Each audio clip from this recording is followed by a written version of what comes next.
Assalamualaikum warahmatullahi wabarakatuh, sahabat dan sedulur seiman. Hikmah di balik musibah. Musibah pada dasarnya merupakan sesuatu yang begitu akrab dengan kehidupan kita. Adakah orang yang tidak pernah mendapatkan musibah? Tentu tak ada. Musibah adalah salah satu bentuk ujian yang diberikan Allah kepada manusia. Ia adalah sunatullah yang berlaku atas para hambanya. Ia bukan berlaku pada orang-orang yang lalai dan jauh dari nilai-nilai agama saja.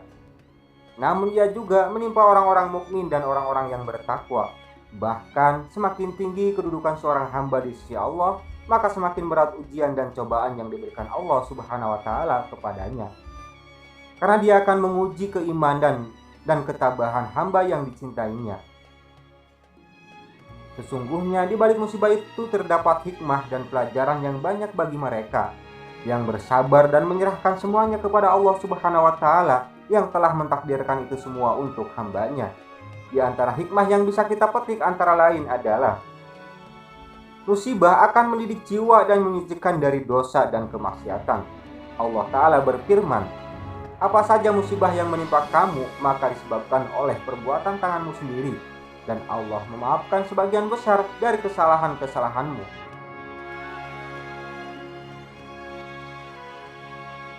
Dalam ayat ini terdapat kabar gembira sekaligus ancaman jika kita mengetahui bahwa musibah yang kita alami adalah merupakan hukuman atas dosa-dosa kita.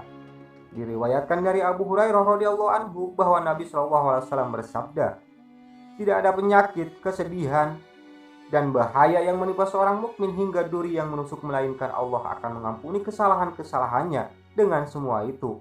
Hadis riwayat Bukhari.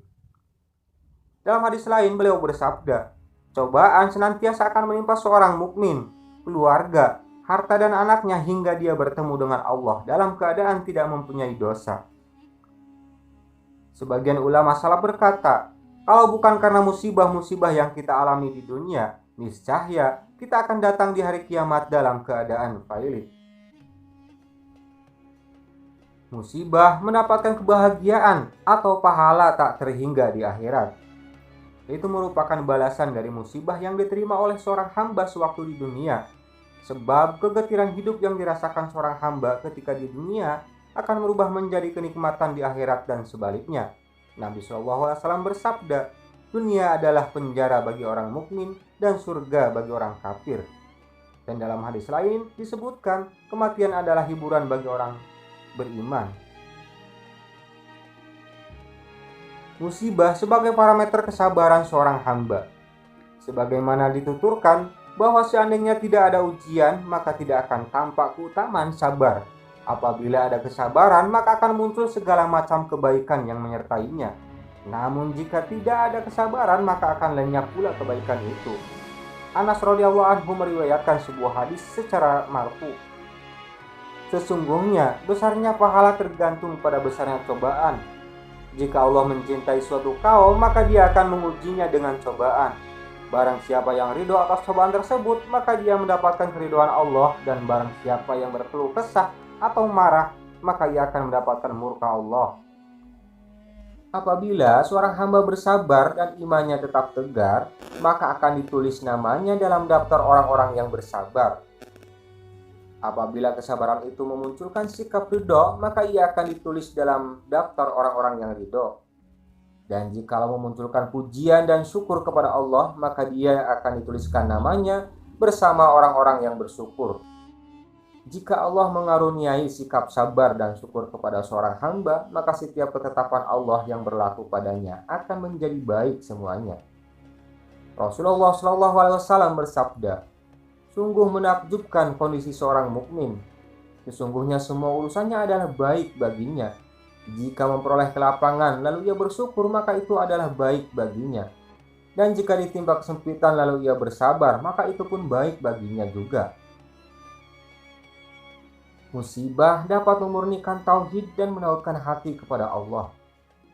Wahab bin Munahbah berkata, Allah menurunkan cobaan supaya hamba memanjatkan doa dengan sebab bala itu. Dalam surah Al-Fusilat ayat 51, Allah berfirman, "Dan apabila kami memberikan nikmat kepada manusia, ia berpaling dan menjauhkan diri. Tetapi apabila ia ditimpa malapetaka, maka ia banyak berdoa. Musibah dapat menyebabkan seorang hamba berdoa dengan sungguh-sungguh, tawakal dan ikhlas dalam memohon. Dengan kembali kepada Allah, seorang hamba akan merasakan manisnya iman, lebih nikmat dari lenyapnya penyakit yang diderita. Apabila seorang ditimpa musibah, baik berupa kefakiran, penyakit dan lainnya, maka hendaknya hanya berdoa dan memohon pertolongan kepada Allah saja, sebagaimana dilakukan oleh Nabi Ayub alaihissalam yang berdoa. Dan ingatlah kisah Ayub ketika ia menyeru Robnya, "Ya Robku, sesungguhnya aku telah ditimpa penyakit dan Engkau adalah yang Maha Penyayang di antara semua penyayang." Surah Al-Anbiya ayat 21. Musibah memunculkan berbagai macam ibadah yang menyertainya. Di antara ibadah yang muncul adalah ibadah hati berupa khasyah atau rasa takut kepada Allah.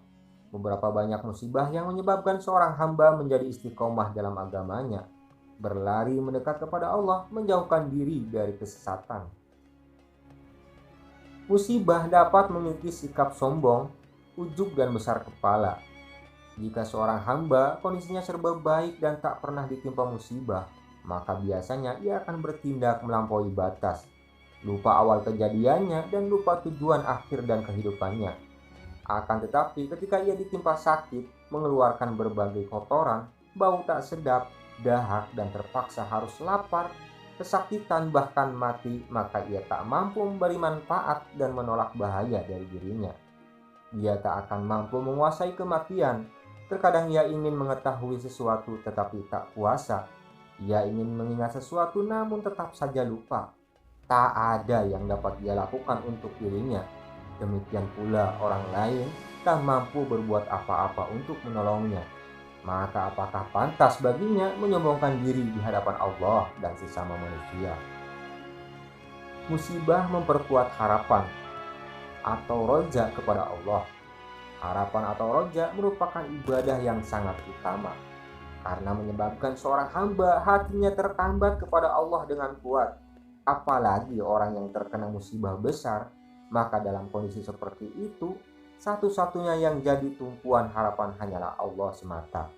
Sehingga ia mengadu, "Ya Allah, tak ada lagi harapan untuk keluar dari bencana ini kecuali hanya kepadamu." Dan banyak terbukti ketika seseorang dalam keadaan kritis, ketika para dokter sudah angkat tangan, namun dengan permohonan yang sungguh-sungguh kepada Allah, ia dapat sembuh dan sehat kembali. Dan ibadah roja ini tak akan bisa terwujud dengan utuh, sempurna, jika seseorang tidak dalam keadaan kritis.